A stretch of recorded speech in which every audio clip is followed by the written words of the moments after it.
До помирувањето на војводите и балистите, кој беше план на МВР, според највачите војводи нема да дојде, а се уште нема ниту пријави за немилите настани во неделата. Кога според објавените снимки беше демолиран угостителски објект во Тетово, а скандирањето на највачите на балисти беше недолично, со ширење говор на омраза и навреди.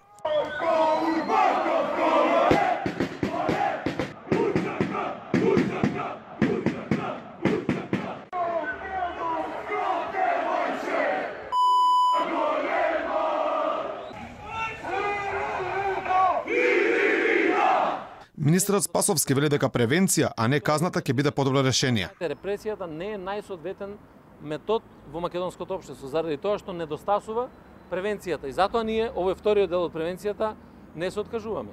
Тие комуницираат меѓусебно, помалку или повеќе, ние сакаме таа комуникација да ја направиме институционална преку Советот за превенција преку секторот за внатрешни работи во Тетово.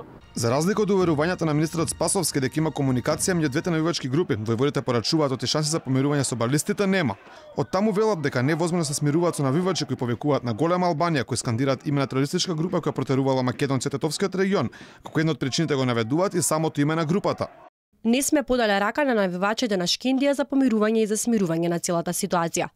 Дел од нашето раководство беа повикани во СВР Тетово на разговор околу целата настаната ситуација. Се разговараше за многу работи, но во ниту еден момент не сме подале рака за смирување и нема да подадеме од повеќе причини. Балистите претходно обвинија дека поради војводите започнале овие инциденти, кои според нив 2 дена претходно нападнале и навредувале албански ученици, но навивачите на Тетекс тврдат дека тоа е чиста лага и манипулација на јавноста од некои лица со цел да се прикрие насилното однесување на навивачите на Шкендија и неспособноста на МВР. Некој сака да ја убеди целата јавност и да не набедат нас дека ние сме правеле инциденти и дека сме поттикнале омраза, што буквално нема врска, и се оградуваме од тоа. И сакаме да кажеме дека тоа е чиста лага и манипулација на јавност од некои лица, со цел да се прикрие насилното однесување на навивачите на Шкендија и неспособноста на МВР. За пријави, прекршочни или кривични, сепак е рано според првиот човек на МВР. Требало време да се утврди каква била одговорност и кој се учествувал во инцидентите.